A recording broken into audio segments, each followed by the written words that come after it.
Hello friends, welcome back to cinema secrets. இன்னைக்கு இந்த வீடியோவில் நான் பேச போகிற விஷயம் ரொம்ப முக்கியமான விஷயம் நண்பர்களே. அதனால் மற்ற வீடியோக்களை நீங்கள் ஸ்கிப் பண்ணிட்டு போகிற மாதிரி இந்த வீடியோவை ஸ்கிப் பண்ணாதீங்க. ஏன்னா இதில் நான் சொல்ல போகிறது எல்லாமே உங்களுக்கு அடிப்படையில் தேவையான ஒரு விஷயமா தான் இருக்க போகுது. அது என்ன மேட்டர் அப்படின்னு பார்த்தீங்கன்னா, சமீபத்தில் தமிழ் சினிமா எடுத்துக்கிட்டோன்னு வைங்க, இப்போ இருக்கிற நல்ல நடிகர்கள், முன்னணி நடிகர்கள் எல்லாருமே காலமாகிட்டே வராங்க. அதுக்கு பின்னணியில என்ன காரணம் அப்படின்னு ஆராய்ச்சி பண்ணி பார்த்தா தெரியுது, அவங்களுக்கு இருக்கக்கூடிய ஒரு சில கெட்ட பழக்கங்கள்லாம் இருந்தாலுமே கூட அதிகப்படியான மன அழுத்தம் அப்படின்ற மாதிரி நிறைய டாக்டர்ஸ் யூடியூப்ல சொல்றாங்க இல்லைங்களா. இது எல்லாத்தையும் எடுத்து ரிசர்ச் பண்ணி பார்த்தா எனக்கு ஒரு தகவல் தெரிஞ்சது. அது என்னன்றதை தான் இந்த வீடியோல நான் பகிர போறேன். அதனால இந்த வீடியோவை கடைசி வரைக்கும் பாருங்க. அது மட்டும் இல்லாம இந்த குடிப்பழக்கம், மன அழுத்தம் மற்றும் புகைப்பழக்கத்துல இறந்து போன நடிகர்களுக்கு பின்னணியில என்ன ஒரு முக்கியமான காரணம் இருந்தது, யாரெல்லாம் அந்த நடிகர்கள் அப்படின்றத இந்த வீடியோல தெளிவா விளக்க போறேன். இப்போ வாங்க நேரம் கடத்தாம வீடியோல போவோம். இப்போ இந்த லிஸ்ட்ல முதலாவதா சொல்ல போறது, சமீபத்துல ஒரு சில நாட்களுக்கு முன்னாடி இறந்து போன ஒரு நல்ல திறமையான நடிகர் தாங்க டேனியல் பாலாஜி அவர்கள். அதாவது இவரோட ஆரம்பத்தை சொல்லணும்னா, ஒரு சீரியல் நடிகராக இருந்ததுக்கு அப்புறம் தமிழ் சினிமால இவரோட நடிப்பை பார்த்து வாய்ப்பு கிடைச்சி இவர் ஒரு பெரிய நடிகராக விளங்கினாரு. உதாரணத்துக்கு சித்தி அப்படின்ற ஒரு சீரியல்ல டேனியல் அப்படின்ற ஒரு கேரக்டர் பண்ணிட்டு இருக்கும் போது கௌதம் மேனன் அவர்கள் அவர் இயக்க இருந்த காக்க காக்க படத்துல ஒரு முக்கியமான கதாபாத்திரத்துக்கு ஒரு நல்ல நடிகரை தேடிட்டு இருந்தாராம். அப்போ கௌதம் மேனன் அம்மா இருக்காங்க பாத்தீங்களா, அவங்க என்ன சொல்லியிருக்காங்க, டேய் கௌதம் இங்க வா, நான் டிவியில டெய்லி இந்த சீரியல் பாக்குறேன், இந்த சீரியல்ல இந்த பையன் நல்லா நடிக்கிறான், இவனுக்கு ஒரு வாய்ப்பு கொடு அப்படின்னு சொல்ல போய் அதுக்கப்புறமா தான் கௌதம் டேனியல் பாலாஜி அவர்களோட நடிப்பை சீரியல்ல பார்த்ததுக்கு அப்புறம் காக்கா காக்கா படத்துல கொண்டு வந்தாரு. அதுக்கப்புறம் அவரோட பொட்டன்ஷியலை கொஞ்சம் கொஞ்சமா பார்க்க தான் வேட்டையாடு விளையாடு படத்துல கமல் அவர்களுக்கு மெயின் வில்லனா அவர் யூஸ் பண்ணப்பட்டாரு. அதாவது வாழ்க்கை எப்படி வேணாலும் மாறும் அப்படின்றதுக்கு ஒரு சின்ன உதாரணம் சொல்றேன் பாருங்க நண்பர்களே. ஆரம்பத்துல கமல் அவர்களோட ப்ரொடக்ஷன்ல ஒரு ப்ரொடக்ஷன் யூனிட்ல வேலை பார்த்துட்டு இருந்த பாலாஜி அவர்கள் தான் கடைசியில கமல் அவர்களுக்கு ஆப்போசிட்டா வில்லனா மாறி இருக்காரு. அதனால தமிழ் சினிமால நம்மள நேரம் எப்படி வேணாலும் புரட்டி போடும். அந்த நேரத்தை கரெக்டா பயன்படுத்தி ப்ராப்பரா எந்த டிஸ்ட்ராக்ஷனும் இல்லாம நம்ம இருந்தோம்னா நம்ம வாழ்க்கையில ஒரு பெரிய வெற்றியாளரா மாறிடலாம். ஆனா டேனியல் பாலாஜி அவர்களோட வாழ்க்கையில இந்த ஒரு ஏறுமுகம் எவ்வளவு நாள் இருந்தது அப்படின்னு பாத்தீங்கன்னா ரொம்ப கம்மி நாட்கள் தான் நண்பர்களே. ஏன்னா வேட்டையாடு விளையாடு படத்தை முடிச்ச கையோட அவருக்கு ஏகப்பட்ட படங்கள் வாய்ப்புகள் கிடைச்சாலுமே கூட அதை ப்ராப்பரா அவர் யூஸ் பண்ணிக்கல. ஏன்னா ஒரு கட்டத்துக்கு அப்புறம் ஹீரோ அப்படின்ற ஒரு அவதாரம் எடுத்ததுக்கு அப்புறம் அவர் ஹீரோ ஒரு 2 படம் பண்ணாரு, அந்த படம் சரியா ஓடல, மறுபடியும் அவருக்கு பட வாய்ப்புகள் குறைந்து விட்டன. இது மட்டும் இல்லாம இந்த மாதிரி பட வாய்ப்புகள் ஒரு நல்ல நடிகனுக்கு கொஞ்சம் கொஞ்சமா குறைய ஆரம்பிச்சிருச்சுன்னா அவனுக்கு டிப்ரெஷன், மன அழுத்தம் அப்படின்ற ஒரு பிரச்சனை வந்துடும் நண்பர்களே. அதனால இவர் என்ன பண்ணாருன்னு பாத்தீங்கன்னா, ஏற்கனவே இவருக்கு புகைப்பழக்கமோ குடிப்பழக்கமோ அதிகமா இருந்திருக்கு. இந்த மன அழுத்தத்தின் காரணமாக இவருக்கு புகைப்பழக்கம் அதிகமா இருக்கு அப்படின்ற மாதிரி சொல்லப்படுது. இது சொல்லப்படுதே தவிர நான் கணிக்கிற ஒரு விஷயம் இல்ல, நிறைய பேர் சொல்லி கேள்விப்பட்டதை சொல்றேன். அதனால ரொம்ப நாளாவே ஒரு மன அழுத்தத்துல இருந்திருக்கிறாரு. அது மட்டும் இல்லாம இவர் ரொம்ப நாளா கல்யாணமும் பண்ணிக்காம இருந்திருக்கிறாரு. இதையும் தாண்டி ஆவடியில இவரோட அம்மாவோட ஆசைக்கிணங்க ஒரு கோயிலும் கட்டியிருக்கிறாரு. இந்த மாதிரி எல்லாமே நல்லா போயிட்டு இருக்கும் போது இவருக்கு என்ன ஆச்சு அப்படின்னு பாத்தீங்கன்னா, இவரோட 48வது வயசுல இவர் திருவான்மியூர்ல தனியா தான் வாழ்ந்துட்டு இருந்தாரு.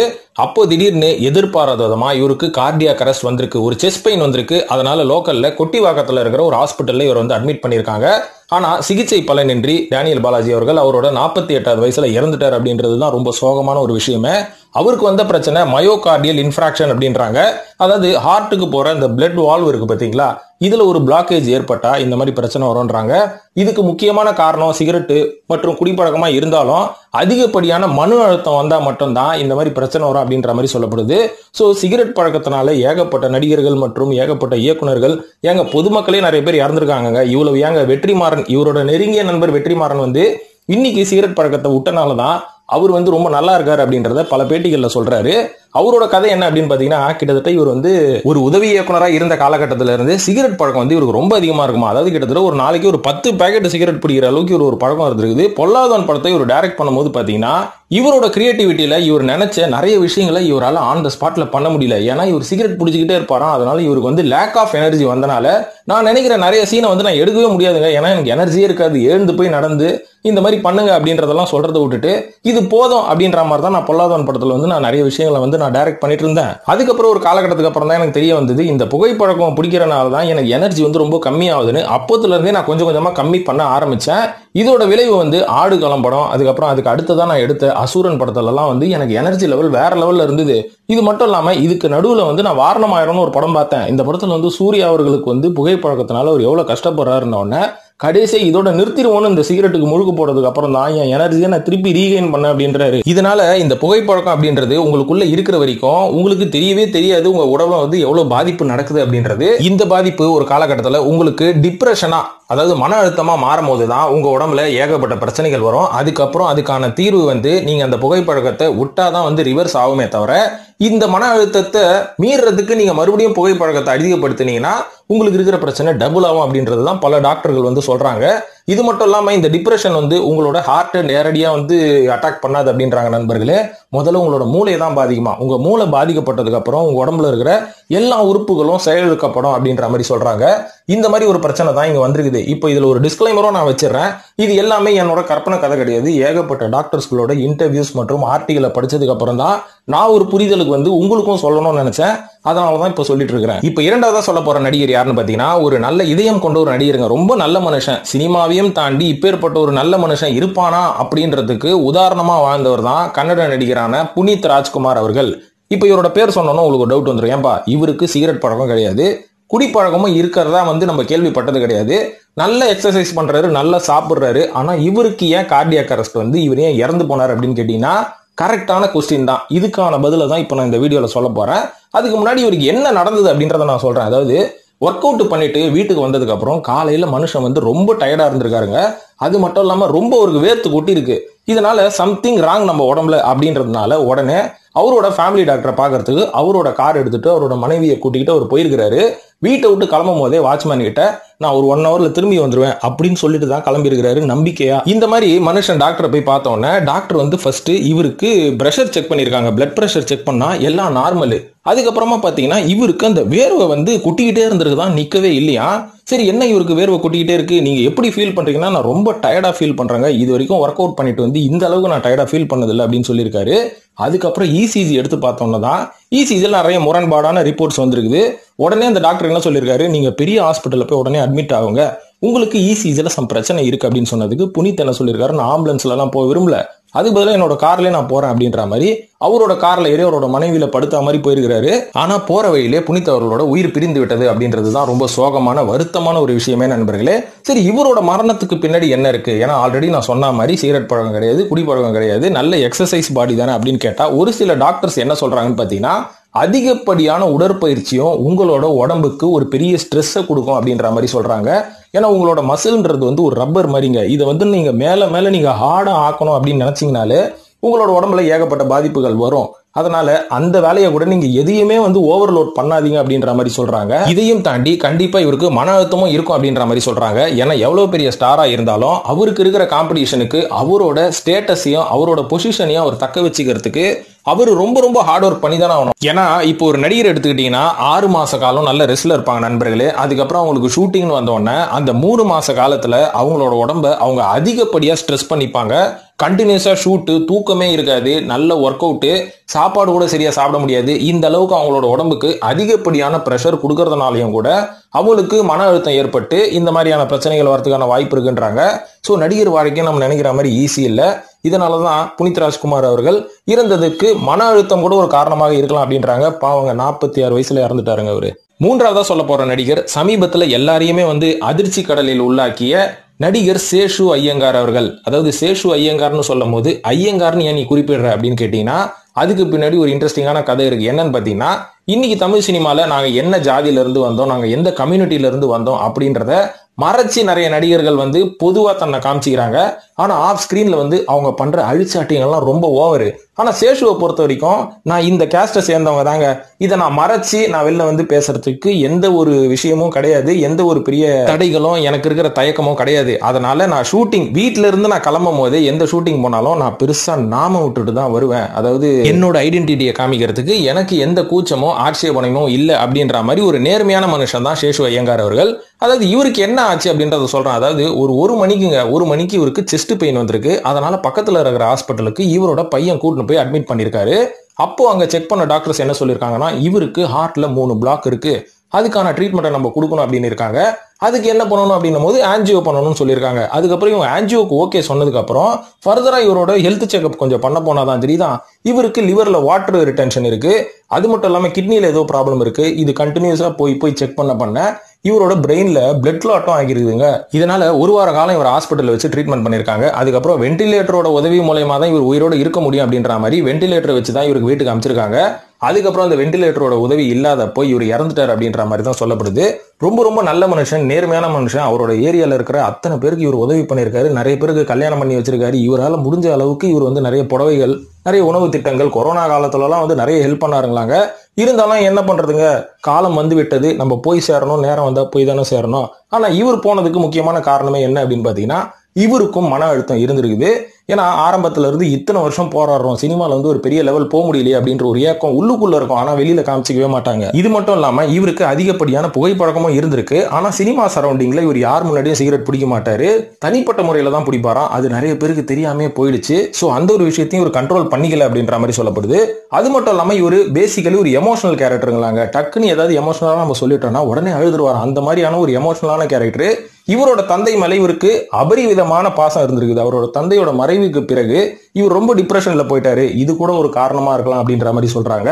சோ மன அழுத்தம் எந்த அளவுக்கு நம்மளோட வாழ்க்கையை பாதிக்குது அப்படின்றத சேஷு அவர்களோட வாழ்க்கையில இருந்து நம்ம தெரிஞ்சுக்கலாம். ஒரு காமெடினா மற்றவரை சிரிக்க வச்சாலுமே கூட இவரோட வாழ்க்கையில இருந்த சோகங்கள் இவரை மன அழுத்தத்துல தாழ்த்தி இவரோட உயிர் போறதுக்கு இவ்வளவு பெரிய காரணமா இருந்திருக்கு. அதனால மன அழுத்தத்தை குறைங்க நண்பர்களே. இப்ப அடுத்ததா நாலாவதா சொல்ல போறதும் இன்னொரு உன்னதமான ஒரு மனிதன், நடிகர் மயில்சாமி அவர்கள். இவரும் பல பேரை சிரிக்க வச்சாரு. ஆனா கடைசியில எல்லாரையுமே அழுக வச்சுட்டு தான் இவர் போனார் அப்படின்றதுதான் இவரோட வாழ்க்கையில இருந்து நம்ம தெரிஞ்சுக்கலாம். என்னதான் இவர் நல்ல மனிதனாக இருந்தாலும் இவர் நேரடியா சொன்ன ஒரே விஷயம், என்னோட தாய்ப்பால் வந்து எவ்வளவு எனக்கு முக்கியமோ அதே மாதிரிதான் நான் குடிக்கிற சாராயம், இந்த சரக்கு எல்லாமே. ஏன்னா எப்படி என்ன சின்ன வயசுல தாய்ப்பால் தூங்க வச்சதோ அது மாதிரி இன்னைக்கு நான் தூங்கணும்னா நான் கட்டிங் போட்டாதான் தூங்குவேன் அப்படின்றத மேடையில 100 பேர் முன்னாடி சொல்லிட்டாரு இவரு. இதுல இருந்தே தெரிஞ்சு போச்சு என்னதான் ஒரு நல்ல மனிதனாக இருந்தாலும் குடிப்பழக்கம் இவர் வந்து மயில்சாமி அவர்களுக்கு அதிகமாவே இருந்திருக்கு. இது மட்டும் இல்லாம 3 வாட்டி ஹார்ட் ஆபரேஷன் பண்ணியும் அந்த குடியை நிறுத்துங்கன்னு சொன்னா இவர் நிறுத்தவே இல்லை. கடைசி வரைக்கும் இவர் குடிச்சிட்டு தான் இருந்திருக்கிறாரு. இந்த ஒரு கெட்ட பழக்கம் தான் இவரோட உயிரை வந்து மாய்த்து விட்டது அப்படின்ற மாதிரி நான் சொல்லுவேன். அதனால குடிப்பழக்கம் இருந்தாலும் இன்னைக்கே நிறுத்துறதுக்கு முயற்சி பண்ணுங்க. அது அடுத்த லெவல் போற அளவுக்கு நீங்க மயில்சாமி அவர்கள் மாதிரி வெயிட் பண்ண வேணாம்னு நான் சொல்லுவேன். இப்ப 5ஆவதா சொல்ல போற இன்னொரு சூப்பரான காமெடி நடிகர், எனக்கு ரொம்பவே பிடிச்ச ஒரு காமெடி நடிகர் விவேக் அவர்கள். இவரும் பாத்தீங்கன்னா ரொம்ப சீக்கிரமா இறந்துட்டாருங்க. கிட்டத்தட்ட இவர் இறக்கும் போது இவருக்கு 59 வயசா. ரொம்ப வருத்தம், யாருமே எதிர்பார்க்காத ஒரு மரணம் அப்படின்னு தான் சொல்லுவேன். ஏன்னா இவரோட கடைசி காலம் வரைக்கும் இவர் சோசியல் சர்வீஸ் பண்ணிட்டே தான் இறந்தாரு, அப்துல் கலாம் அவர்கள் மாதிரி. ஏன்னு பாத்தீங்கன்னா இவர் இறக்கிறதுக்கு ஒரு நாளைக்கு முன்னாடி கூட கொரோனா வைரஸ் ஊசி போடுங்க, இந்த வேக்சினேஷன் போடுங்க அப்படின்ற ஒரு அறிவுரையும் ஒரு அவேர்னஸையும் கிரியேட் பண்ணிட்டு தான் போனாரு. ஏன்னா இவரு கொரோனா ஊசி போட்டதுக்கு அப்புறமா தான் இவருக்கு மரணம் ஏற்பட்டுச்சு அப்படின்ற மாதிரி பல வதந்திகள் அந்த காலகட்டத்தில் வந்தாலும் இவர் மரணத்துக்கு முக்கியமான காரணம் இவருக்கு இருந்த ஒரு பெரிய டிப்ரெஷன் அப்படின்ற மாதிரி சொல்றாங்க. ஏன்னா விவேக் அவர்களுக்கு ஆரம்ப கட்டத்தில இருந்தே புகைப்பழக்கம் ரொம்ப ரொம்ப அதிகம் அப்படின்ற மாதிரி சொல்லப்படுது. அதுக்கப்புறம் அவரோட மகன் தவறினதுக்கு அப்புறம் அந்த டிப்ரெஷன்ல இருந்து வெளில வரணும்னு சொல்லிட்டு ஒரு நாளைக்கு ஒரு சில பேக்கெட் சிகரெட்டுகளை அவர் பிடிக்க ஆரம்பிச்சாராம். இதனால அவரோட ஹார்ட் பாதிச்சிருக்கு. இதுக்கான செக்கப்பை கூட இவர் ப்ராப்பரா எடுத்துக்கல அப்படின்ற மாதிரி சொல்லப்படுது. கரெக்டா இது இந்த நேரத்துல இப்படிதான் நடக்கணும் அப்படின்ற மாதிரி இருந்தனால அவரோட புகைப்பழக்கம் மற்றும் மன அழுத்தத்தின் காரணமாக தான் அவரோட உயிர் பிரிந்து விட்டது அப்படின்ற மாதிரி சொல்றாங்க. இருந்தாலும் அன்னைக்கு என்ன ஆச்சு அப்படின்னு பாத்தீங்கன்னா, காலையில எழுந்து எப்பவுமே 10 கிலோமீட்டர் வரைக்கும் சைக்கிள் ஓட்டுற மனுஷன், ஒரு நல்ல எக்ஸசைஸ் பண்ற ஒரு மனுஷன், அன்னைக்குன்னு பார்த்து என்னால சைக்கிள் ஓட்ட முடியல, நான் ரொம்ப டயர்டா இருக்கேன், ரொம்ப லேசியா ஃபீல் பண்றேங்க, உடம்பு சரியில்லாத மாதிரி இருக்கு அப்படின்னு வீட்டுல சொல்லியிருக்காரு. அதுக்கப்புறம் கொஞ்ச நேரம் அவங்க வீட்டுல எல்லாரும் கூடயும் பேசிட்டு இருந்தவர் டக்குன்னு செஸ்ட் பெயின் வந்து மயங்கி விழுந்துட்டாராம். அதுக்கப்புறம் ஹாஸ்பிட்டலில் கொண்டு போய் பார்த்தா தான் தெரியுது அவருக்கு ஹார்ட்ல பிரச்சனை இருக்கு, அவருக்கு மூச்சு திணறல் இருக்கு அப்படின்றனால ஆன்ஜியோ பண்ணியிருக்காங்க. பண்ணி 24 மணி நேரம் அவர் அப்சர்வேஷன்ல வச்சதுக்கு அப்புறம் அவர் உயிர் பிரிந்து விட்டது அப்படின்ற மாதிரி சொல்லியிருக்காங்க. இதுக்கு காரணம் கொரோனா தடுப்பூசி அப்படின்னு வதந்திகள் பரவினாலுமே கூட அவருக்கு இருந்த மன அழுத்தமோ அந்த புகைப்பழக்கமோ தான் காரணம்ன்றாங்க. அதாவது உங்களுக்கு புகைப்பழக்கம் இருந்தா உடனே விட்டுருங்க நண்பர்களே, நல்ல ஒர்க் அவுட் பண்ணுங்க. அதுக்குன்னு ரொம்ப ஓவர்லோட் பண்ணாதீங்க ஒர்க் அவுட்டையும் கூட. இதே மாதிரி 6ஆவதா சொல்ல போறதும் ஒரு நல்ல இயக்குனர் மற்றும் ஒரு நல்ல காமெடி நடிகர் மனோபாலா அவர்கள் தான். இவரோட வாழ்க்கையை இவரே ஓப்பனாவே பல இன்டர்வியூல சொல்லிட்டாருங்க. இருந்தாலும் இவர் தன்னோட 69வது வயசுல தான் இறந்து போனாரு. ஆனா இந்த புகைப்பழக்கமோ குடிப்பழக்கமோ இல்லைன்னா ஒரு 89 வயசு வரைக்கும் கூட இவர் இருந்திருக்கிறதுக்கான வாய்ப்புகள் நிறையவே இருந்திருக்கு. ஏன்னா ஆரம்ப கட்டத்தில் இவர் ஒரு உதவி இயக்குனராக இருக்கும் போது ஒரு நாளைக்கு எப்படியும் ஒரு 150 சிகரெட் பிடிப்பாருங்களாங்க. ஷூட்டிங் ஸ்பாட்லயே சிம்னி வந்துருச்சுரா அப்படின்ற மாதிரி ஒரு சொல்லுவாங்களாம். ஏன்னா எப்ப பாரு புகை விட்டுனே இருப்பாராம். பழைய போட்டோலாம் பாருங்க, பயங்கர ஒல்லியா இருப்பார் மனுஷன் இப்ப இருக்கிறதோட. ஸோ அதுதான் அவரோட பாடி வாகுன்னு நம்ம சொல்லிட்டு நம்மள ஆறுதல் படுத்திக்கிட்டா கூட இந்த சிகரெட்னால தான் அவரோட உடம்பும் ஏறாம போயிருக்கும். இதுக்கப்புறம் இந்த சிகரெட்டை அடியோட விட்டுருக்காரு மனுஷன். அதுக்கு முக்கியமான காரணமே என்னன்னு பாத்தீங்கன்னா, ஒரு படப்பிடிப்புல வந்து ஓடி போயிட்டு ஹீரோ கிட்ட ஒரு தகவல் சொல்லணுமா. இந்த மாதிரி ஒரு காட்சி எடுக்கும் போது கிட்டத்தட்ட ஓட சொன்னா ஓடி போய் பாதியிலே மூச்சு வாங்கி நிக்கிறது, இந்த மாதிரி நடந்திருக்குது. கிட்டத்தட்ட 13 டேக் எடுத்துருக்காங்க இவரால் ஓட முடியாத காரணத்தினால. அப்புறம் தான் புரிஞ்சுக்கிட்டாரா, நம்ம சிகரெட் பிடிக்கிறனால தான் நம்மளால ஓட முடியல, நம்மளுக்கு இப்படி மூச்சு திணறுது, இது வந்து நம்மளோட கெரியரையே பாதிக்குது, அதனால இந்த சிகரெட்டை விட்டுருவோம் அப்படின்ற மாதிரி விட்டுட்டு இதுக்கு ஆல்டர்னேட்டிவ் என்ன அப்படின்னு தேடி போனவர் கையில பிடிச்சது தான் சரக்கு பாட்டில். அதுக்கப்புறம் சிகரெட்டை விட்டதுக்கு அப்புறம் சரக்கு அடிக்க ஆரம்பிச்சிருக்காரு. அதுக்கப்புறம் பல பேருக்கு இவர் அறிவுரை என்ன சொல்ல ஆரம்பிச்சாருன்னா, சரக்கு கூட எப்பயாவது போடுங்கடா, ஆனா சிகரெட்டை மட்டும் கையில தொட்டுறாதீங்கடா அப்படின்ற மாதிரி சொல்லியிருக்காரு. ஆனாலும் கொஞ்சம் உடம்பு வந்து தேத்தி இவ்வளவு காலம் வந்து அவர் வாழ்ந்தது ரொம்ப பெரிய விஷயம். இருந்தாலும் சரக்கை மட்டும் விட்டுருந்தாருன்னு வைங்களேன், இன்னும் 20 வருஷம் மனுஷன் வாழ்ந்திருப்பாரு. நல்ல ஒல்லியான உடம்பு, நல்ல திறமையான மனுஷன். என்ன பண்றது, காலத்தின் கட்டாயம், நம்மளுக்கு இருக்கிற மன அழுத்தம், நம்மளுக்கு இருக்கிற இந்த கெட்ட பழக்கங்கள் தான். இந்த மாதிரி நம்ம ஏகப்பட்ட நடிகர்களை தமிழ் சினிமாவில் சொல்லிக்கிட்டே போலாம் நண்பர்களே. ஏன்னா சினிமாவை பொறுத்த வரைக்கும் நீங்க உள்ள வந்துட்டீங்கன்னா மது, மாது, அதுக்கப்புறம் புகை, இது எதையுமே வந்து நீங்க தவிர்த்துட்டு நீங்க ஓடவே முடியாது. ஆனா கண்ட்ரோல் பண்ணலாம் அப்படின்றது தான் என்னோட தாழ்மையான வேண்டுகோளே. அந்த கண்ட்ரோல் இருக்கணும்னா உங்களுக்கு ஒரு ஃபிட்னஸ் அவேர்னஸ் இருக்கணும். அதனால சினிமாக்குள்ள போகணும்னு நினைக்கிறவங்க நல்ல திறமை இருக்குது, நல்ல கதை இருக்குது அப்படின்றதையும் தாண்டி ஒரு ஃபிட்னஸ்ல இறங்கி, எந்த ஃபிட்னஸாக இருந்தாலும் பரவாயில்ல, ஜிம்முக்கு தான் போகணும்னு இல்லை, ஏதாவது ஒரு ஸ்போர்ட்ஸில் இறங்கி தினமும் 1 மணி நேரம் வந்து அந்த ஸ்போர்ட்ஸில் நான் ஈடுபடுறதுக்கான ஒரு நேரத்தை நீங்கள் ஒதுக்கி அதுக்கு அடிக்ட் ஆகுங்க. அதுக்கு அடிக்ட் ஆனீங்கன்னா நீங்கள் இந்த கெட்ட பழக்கத்துக்குள்ள அவ்வளோ சீக்கிரம் போக மாட்டீங்கன்னு நான் சொல்லுவேன். இந்த மாதிரி ஒரு பழக்கத்தோட உள்ள போனீங்கன்னா சினிமாவில் தப்பிச்சுப்பீங்க. இல்லைன்னு வைங்களேன், இவங்கள மாதிரி மாட்டிக்கிட்டு தான் ஆகணும். நல்ல எண்ணமும் நல்ல ஒரு குணாதிசயமும் இருந்தாலுமே கூட அப்படின்னு சொல்லி இந்த வீடியோ முடிச்சுக்கிறேன். இது பற்றி உங்களோட கருத்துக்களை கமெண்ட் செக்ஷன்ல போட்டு, இது மாதிரி வேற என்னென்னலாம் நம்ம நிறைய விஷயங்கள் டிஸ்கஸ் பண்ணலான்றதையும் நீங்க கமெண்ட்ல போடுங்க. அடுத்தடுத்த வீடியோல நான் பேசுறதுக்கான முயற்சிகளை வந்து நான் மேற்கொள்கிறேன் நண்பர்களே. ஸோ இந்த வீடியோ பார்த்ததுக்கு நன்றி.